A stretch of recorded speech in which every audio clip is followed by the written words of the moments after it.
사랑하고 축복합니다. 함께해서 행복합니다. 감사합니다. 감사합니다.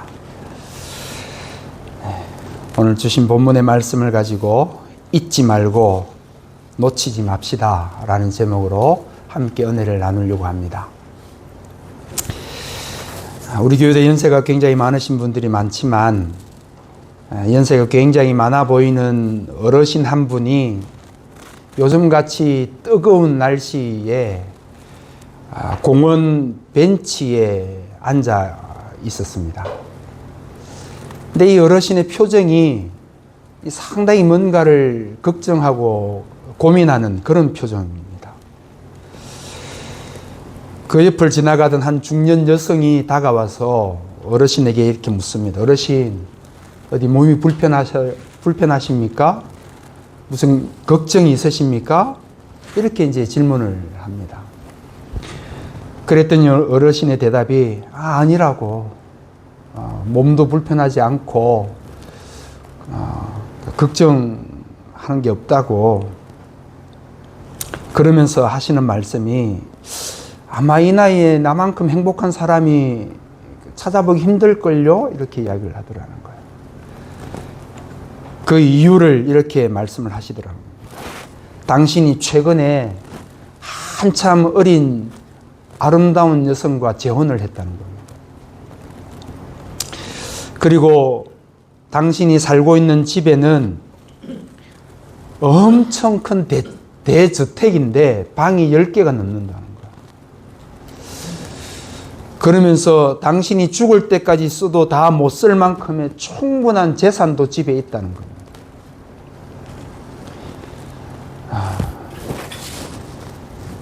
어르신이 그렇게 말씀을 하시니까 이 중년 여성이 다시 질문합니다. 아니 그러면 이 뜨거운 날에 왜 여기 앉아 계시냐고, 빨리 집으로 가시지요 라고 말씀을 드렸더니 어르신이 하시는 말씀이 도무지 우리 집이 어딘지 기억이 안 나네 라고 이야기를 하더라고요.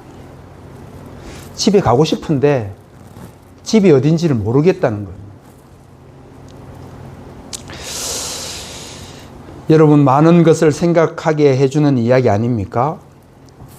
우리 집에 금송아지가 있어도 그 금송아지를 무거워서 못 끌고 오면 우리가 아무것도 사용할 수 없는 것 아닙니까? 아무리 많은 것을 가지고 있더라도 내 집이 어디인지 알지 못하거나 내 집에 들어가는 비밀번호를 잊어버리면 여러분 그거 별 소용없는 것 아닙니까? 자신의 집이 어딘지 기억을 못하는 사람에게 젊고 아리따운 그런 아내가 무슨 소용이 있으며 평생을 쓰고 남을 만큼의 재산을 모아 놓았다 한들 그 재산이 무슨 유익이 있겠습니까?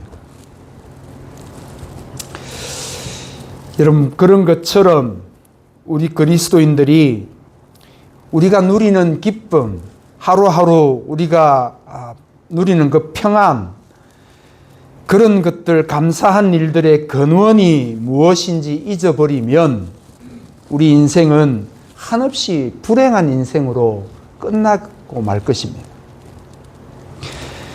그런 의미에서 오늘 우리가 나누는 이 말씀이 우리에게 참 많은 이야기를 들려줍니다.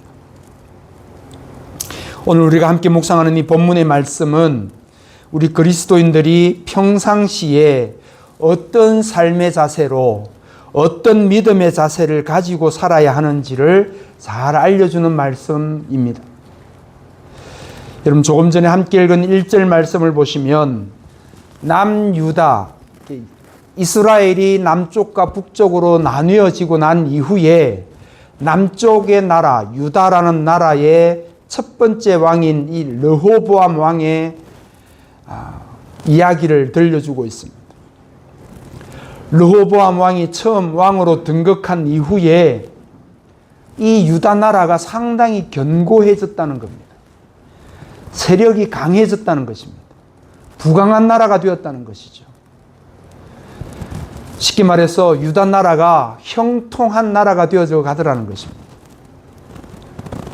그런데 안타깝게도 남쪽 유다가 견고해지고 세력이 강해지고 형통한 나라가 되어져 갈 때, 그럴 때 문제가 발생한다는 겁니다. 하나님께 범죄하더라 라고 오늘 본문 1절 2절에서 우리에게 알려주는데 같이 한번 읽어보실까요? 1절 2절 말씀 시작. 르호보암의 나라가 견고하고 세력이 강해짐에 그가 여호와의 율법을 버리니 온 이스라엘이 본받은지라. 그들이 여호와께 범죄하였으므로 르호보암 왕 제5년에 애굽 왕 시삭이 예루살렘을 치러 올라오니. 여러분, 르호보암이 왕위에 등극해서 유다 나라의 초대 왕으로 등극을 했는데, 등극을 하자마자 나라가 부강해집니다. 안정이 빨리 찾아옵니다. 그리고는 나라가 점점점 강해지고 세력을 더 확장시켜 갈 수 있는 그런 조건들을 갖추었는데, 그런데 그때 여호와께 범죄함으로 하나님께서 이 애굽 왕 시삭을 통해서 유다를 치게 만든 것입니다. 그렇게 애굽 왕 시삭이 유다를 침공하러 올 때의 기세가 어느 정도였는지 3절에서 이렇게 밝혀주는데, 3절 말씀 같이 읽겠습니다. 시작. 그에게 병거가 1200대요 마병이 6만 명이며 애굽에서 그와 함께 온 백성 곧 리비아와 숫과 구스 사람이 헤아릴 수 없이. 여러분, 애굽에서 이 시삭이라는 왕이 예루살렘을 유다를 치러 올라오는데 병거가 1200대를 앞세우고 마병이 6만 명이나 되더라는 거예요. 그뿐만 아니라 용병을 데리고 오는데 그 용병이 헤아릴 수 없을 만큼의 많은 사람들을 데리고 예루살렘을 치러 오더라는 것입니다. 여러분, 여기서 우리가 질문을 해보아야 할 사실 한 가지 있습니다. 이 유다의 1대 왕, 초대 왕으로 등극한 르호보암이 나라의 왕으로 등극을 하고 난 이후에 안정이 되고 형통한 그런 나라를 왜 오랫동안 유지를 하지 못하고 불과 5년 만에 이 애굽으로부터 침공을 당하는 그런 사태가 벌어진 것일까요? 그 이유가 뭐겠습니까? 오늘 본문에서 그 이유를 밝히기를 함께 우리가 읽었던 말씀 가운데 보면 르호보암 왕이 하나님의 율법을 버렸다라고 그렇게 이유를 밝혔습니다. 르호보암의 나라가 견고하고 세력이 강해짐에 그가 여호와의 율법을 버렸다. 성경이 그렇게 우리에게 알려줍니다. 문제는요, 르호보암 왕이 하나님의 율법을 버렸는데 그에 따른 파생하는 문제가 생기는 겁니다. 두 가지 현상이 일어났습니다. 그 첫 번째 현상은 모든 유다의 백성들이 르호보암 왕을 본받아서 그렇게 따랐다라는 것입니다.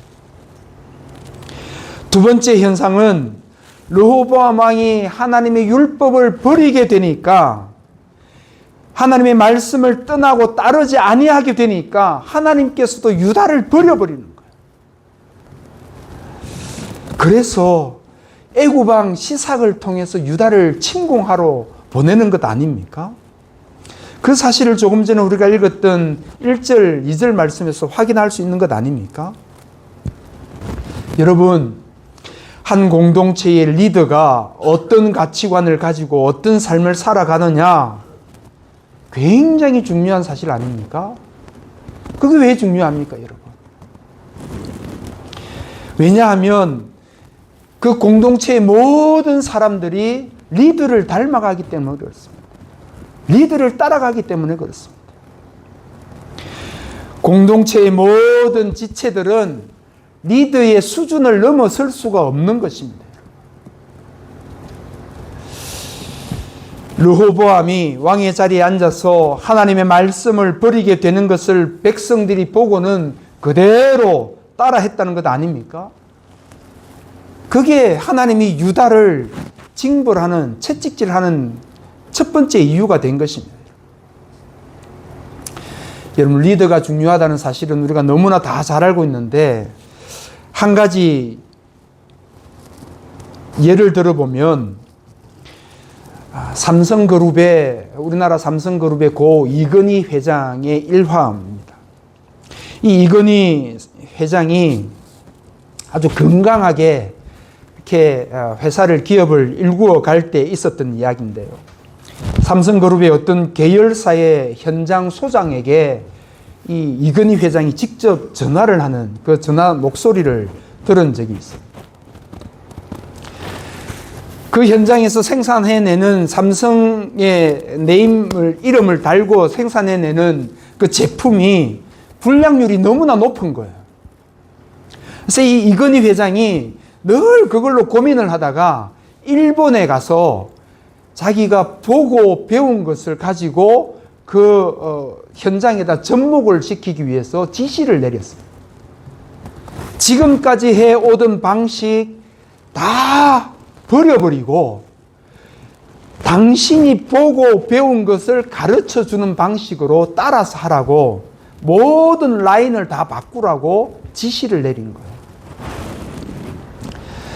그런데 그 지시를 받은 현장 소장이 그 라인의 모든 공장의 사람들에게 지시를 전하지를 않습니다.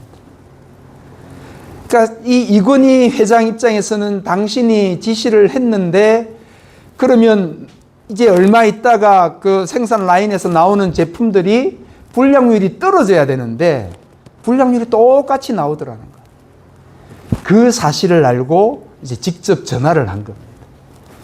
전화를 해서 현장 소장에게 호통을 칩니다. 그 호통을 치면서 하는 이야기가 이겁니다. 우리 그룹 내에 나보다 그 일에 대해서 잘 아는 사람 있느냐라고 묻습니다. 그랬더니 소장이 아닙니다. 자신보다 그 일을 잘하는 사람이 없는데 왜 내가 시키는 대로 왜 안 하냐? 라는 그 호통이었습니다. 아마도 그 일이 있고 난 이후에 삼성그룹의 일대 변혁이 일어납니다. 초인류 기업으로 삼성그룹이 성장하는 그런 계기가 되는 것입니다. 리더 한 사람의 생각이 어떠냐에 따라서 그 모든 함께하는 공동체가 달라질 수가 있고 모든 공동체가 하나님의 심판을 받을 수도 있는 그런 일들이 일어나는 것입니다. 여러분, 남쪽 유다의 초대 왕인 이 르호보암이 하나님의 말씀, 하나님의 율법을 따르지 않기로 작정을 했더니 모든 백성들이 왕의 그 모습을 그대로 보고 닮아가는 것 아닙니까? 여러분, 바로 이 부분에서 우리에게 주시는 메시지가 있습니다. 우리가 이 땅에서 하나님의 은혜로 형통한 삶을 살아가게 될 때 여러분, 저와 여러분들의 믿음이 더욱 하나님을 바르게 부여잡는 그런 믿음이 있기를 주의 이름으로 축복합니다.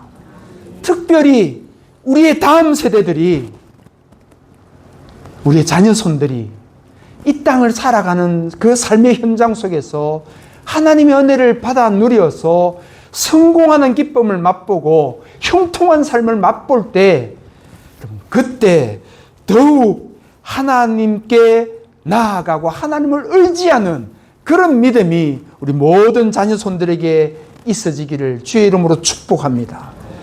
여러분, 안타깝게도 우리는 종종 우리의 자신의 인생에서 하나님의 은혜로 형통한 삶을 살게 된 이후에 오늘 본문의 르호보암처럼 그렇게 행할 때가 참 많이 있습니다. 부인하고 싶지만 부인할 수 없는 모습이 우리에게 남아있는 거죠. 문제가 있을 때, 우리의 인생에 어려움이 있을 때, 굴곡진 인생이 찾아올 때, 그럴 때 하나님 앞에 나와서 엎드립니다. 간절하게 호소합니다. 이 고비만 넘게 해달라고. 하나님의 은총으로 이 고비를 넘어가게 해달라고. 긍휼을 베풀어 달라고, 불쌍히 여겨 달라고 눈물 콧물 쏟아가며 하나님 앞에 엎드려 기도합니다. 그러다가 하나님이 그런 우리들을 불쌍히 여겨서 하나님의 은혜로 그 고비를 넘게 해주면, 언제 우리가 그랬냐는 듯 애걸복걸하던 그 모습을 다 잊어버리게 됩니다. 하나님의 은혜를 까마득히 잊어버리게 됩니다. 마치 그것이 적당한 시기가 되어서, 일정한 시기가 되어서 내가 그 일들을 잘 넘겼는 것처럼 착각하게 되고, 어떤 사람들은 자신의 그 형통함이 자신의 그 수고와 노력에 의해서 형통한 일이 찾아왔노라고 그렇게 착각하는 경우도 있습니다. 자신의 인생이 하나님의 은혜로 형통한 것이 아니라 그만큼 자신이 수고하고 애쓰고 노력한 결과라고 그렇게 착각한다는 것입니다. 뿐만 아니라 그런 사람들의 특징은 더 이상 하나님이 아니더라도 자신이 가지고 있는 명석함이나 지혜로움이나 자신이 경험한 그 축적되어진 경험들을 가지고 충분히 앞으로 다가올 그런 여러 인생의 파도를 잘 넘을 수 있노라고 착각하고 오해하는 것이 특징입니다. 여러분, 이 시간 하나님의 말씀을 통해서 깨닫는 은혜가 있기를 주의 이름으로 축복합니다. 저와 여러분들의 인생에서 형통함이 있고 날마다 더욱 견고해져 가는 그런 것은 오직 하나님의 은혜임을 잊지 마시기를 바랍니다.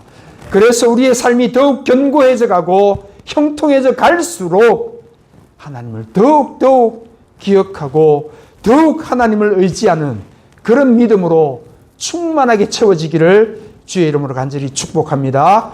그런데 여러분, 놀라운 사실은 오늘 우리가 묵상하는 이 본문 앞부분인 역대하 11장에 보시면 르호보암 왕이 자신이 살고 있는 그 나라, 유다 나라를 지키기 위해서 어떤 일들을 했는지를 아주 상세하게 기록해 주고 있습니다. 역대하 11장에 보니까 르호보암이 이 예루살렘을 중심으로 한 주변의 여러 성읍들을 아주 견고하게 만듭니다. 단단하게 그렇게 방비를 합니다. 뿐만 아니라 이 예루살렘을 비롯한 각 성읍들에 당장 전쟁을 치룰 수 있을 만큼 모든 준비를 다 해놓았다고 그렇게 우리에게 알려줍니다. 그래서 역대하 11장에 보니까 성경이 르호보암이 그렇게 방비해 놓은 것을 어떻게 표현해 놓고 있는가?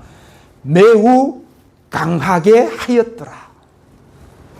르호보암이 예루살렘 성뿐 아니라 그 주변의 모든 유다 나라에 있는 성읍들을 매우 강하게 하였더라. 그렇게 인위적으로 강하게 만들었더라는 거예요. 여러분, 그렇게 강하게 만들어 놓은 여로보암의 마음이 어땠을까요? 든든하지 않았겠습니까? 누가 쳐들어와도 충분히 막을 수 있으리라 그렇게 생각하지 않았을까요? 그 누구도 쉽게 유다를 침공하지 못할 것으로 그렇게 생각을 했을 것입니다. 어떻게 르호보암이 그렇게 생각했을 것이라고 우리가 짐작할 수 있는가?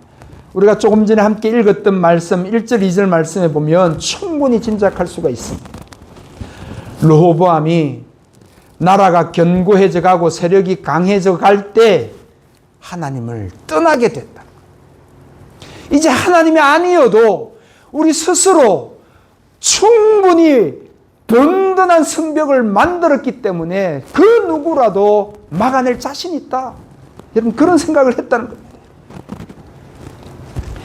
여러분, 여기서 우리가 깊이 묵상해야 할 제목이 있습니다.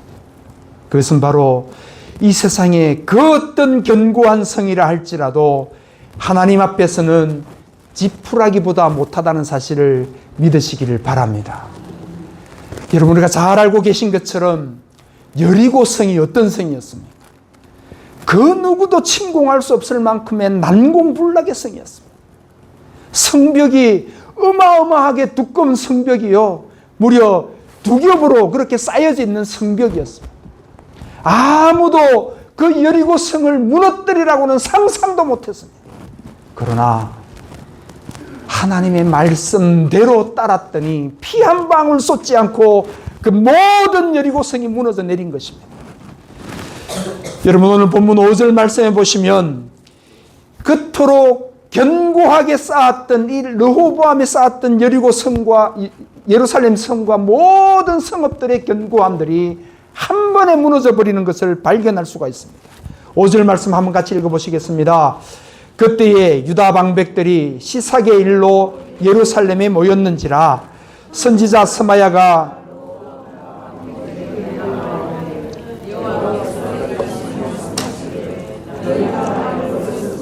나도 너희를 버려 시삭의 손에 넘겼노라 하셨다. 여러분, 르호보암이 하나님을 버리고 나니까 하나님께서도 그들을 버려버리지 않습니까? 하나님이 떠나가 버리니까 그렇게 견고한 성도 무용지물일 겁니다. 아무것도 아닌 것입니다. 여러분, 우리가 이 땅에 살아가는 동안에 많은 사람들이 착각하는 것 중에 하나가 많은 물질이나 높은 학식이나 높은 권력이 있으면 나를 견고하게 지켜주겠거니 오해하고 착각합니다. 세상의 권세가, 권력이 튼튼한 성읍이 되어서 나를 지켜줄 것이라고 오해하는 것이죠. 그래서 온갖 수단과 방법을 가리지 않고 많은 물질을 가지려고 합니다. 모든 노력을 다해서 높은 권력을 가지려고 애를 씁니다. 그런데 여러분, 그 아무리 많은 물질을 가지고 높은 권력을 가졌다 할지라도 그것이 하나님을 떠난 것이라면 아무짝에도 소용없는 줄 기억하시기를 바랍니다.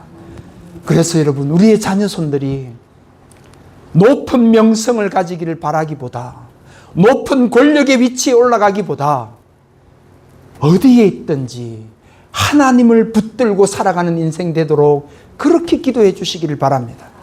우리 교회의 모든 자녀손들이 인생을 살아가는 동안 하나님을 잊어버리지 않도록 하나님 꼭 붙들고 살아가는 그런 자녀들 되도록 그렇게 기도해 주시기를 바랍니다. 여러분, 하나님께서 그 사실을 우리에게 오늘 본문 4절 말씀에서 이렇게 확인해 주는데, 시삭이 유다의 견고한 성읍들을 빼앗고 예루살렘에 이르렀다라고 그렇게 말씀합니다. 르호보암 왕이 상당히 힘을 써서 견고한 성을 쌓았고 예루살렘이 쉽게 함락되지 못하게 다 방비를 해 놓았지만 애굽왕 시삭이 너무나 쉽게, 너무나 간단하게 그 견고한 성읍들을 빼앗고 예루살렘까지 진격해버린 것입니다. 그 이유가 하나님이 떠난 견고한 성은 지푸라기보다 못하기 때문에 그런 것입니다. 여러분, 오늘 저와 여러분들에게 주시는 이 본문의 말씀 속에서 우리에게 주시는 메시지를, 우리 그리스도인들이 세상의 그 모든 것을 갖추기 이전에 항상 잊지 말고 기억해야 할 기본 중의 기본은 하나님을 의지하는 믿음인 줄 믿습니다. 내 경험, 내 지식, 내가 갖추고 있는 외부적인 조건이 아니라, 그것을 의지해야 될 것이 아니라 어떤 일이 있어도 우리 주 하나님만 의지하는 그런 믿음의 지혜가 있기를 주의 이름으로 축복합니다. 마지막으로 오늘 본문 속에 우리에게 주시는 말씀은 혹여라도 르호보암처럼 우리가 혹여라도 하나님을 멀리 떠나게 되는 그런 잘못을 저질렀을 때, 그런 실수를 했을 때, 여러분, 바로 그때라도 바로 돌아서서 하나님께 향해야 되는 줄 믿습니다. 우리 하나님의 자비하심을 알려주고 기독교의 핵심 교리 가운데 하나가 바로 이 부분 아닙니까, 여러분? 사람들 가운데 완벽한 사람이 누가 있습니까? 죄짓지 않는 사람이 누가 있습니까? 실수하지 않는 사람이 누가 있습니까? 다 실수하고 죄악 가운데 살아갑니다. 그러나 모두가 실수하고 죄악 가운데 살아간다 할지라도 하나님께 돌아서는 그 사람이 하나님의 용서를 받을 수 있는 줄 믿으시길 바랍니다. 여러분, 오늘 본문 말씀 6절, 7절, 12절 말씀에서 우리에게 계속해서 반복적으로 가르쳐주는 말씀 한마디가 있습니다. 그들이 스스로 겸비하였으므로. 하나님께서 르호보암을 버리고 유다 백성을 버려서 시삭이 침공하게 하셨지만, 그러나 그 모든 유다의 백성들을 다 100% 침공해서 다 멸절시키지 않겠다는 겁니다. 왜냐하면 그들이 스스로 겸비하여 하나님께 돌아왔기 때문에. 사랑하는 성도 여러분, 날마다 하나님의 말씀으로 우리 스스로를 돌아볼 수 있기를 주의 이름으로 축복합니다. 그래서 혹여라도 우리의 삶 속에서 하나님이 빠져버린 채로 내가 살고 있다면, 하나님이 아니라 세상의 것을 내가 더 많이 의지하고 있다면, 그렇게 견고한 성읍을 쌓고 있다면 속히 그 즉시 하나님께로 돌아설 수 있는 은혜가 있기를 간절히 바랍니다. 그래서 우리가 하나님이 싫어하시는 삶을 살고 있는 그 모습을 발견한다 할지라도 이제라도 돌아서는 그런 믿음으로 살아갈 때 하나님이 우리의 그런 연약한 모습을 받아주시는 그런 은혜가 저와 여러분들, 우리 동행하는 교회에 속한 모든 권속들의 삶 가운데 충만하기를 주의 이름으로 간절히 소원합니다. 함께 기도하시겠습니다. 고맙고 감사하신 하나님, 은혜를 감사합니다. 하나님 은혜 속에 이 무더운 여름을 보내면서 오늘도 거룩한 주일을 기억하고 주의 전을 사모하고 하나님을 예배하기를 사모하여 주의 전으로 달려나오게 하시니 감사합니다. 하나님, 이 시간 온 성도들이 한 마음으로 하나님 말씀에 집중하고 말씀의 은혜를 나누게 하시니 감사합니다. 주님 주신 말씀처럼 어떤 일이 있더라도 우리가 가진 경험을 의지하고 물질을 의지하고 권세를 의지하지 않도록 저에게 지혜를 더하여 주옵소서.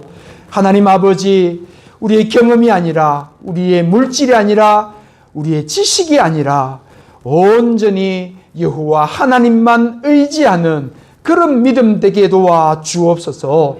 그 믿음 갖고 살아갈 때 하나님께서 은혜 주셔서 날마다 형통하고 강건하게 살아갈 수 있도록 도와주시되, 무엇보다 형통한 삶을 살아갈 때, 강건한 삶을 살아갈 때 더욱 하나님을 의지하는 우리 온 교우들의 믿음 되게 역사하여 주옵소서. 특별히 우리 교회 모든 다음 세대들, 자녀손들을 축복합니다. 저들이 살아가는 인생 속에서 하나님만 의지하는 그런 믿음 붙들고 살 수 있도록 은혜 위에 은혜를 더하여 주옵소서. 오늘 여름 휴가를 맞아 출타한 교우들도 하나님 함께 해주셔서 어디에 있든지 하나님 의지하고 하나님과 동행하는 그런 복된 삶이 되기를 간절히 바라옵고 감사를 드리오며 귀하신 예수님의 이름으로 기도드리옵나이다. 아멘.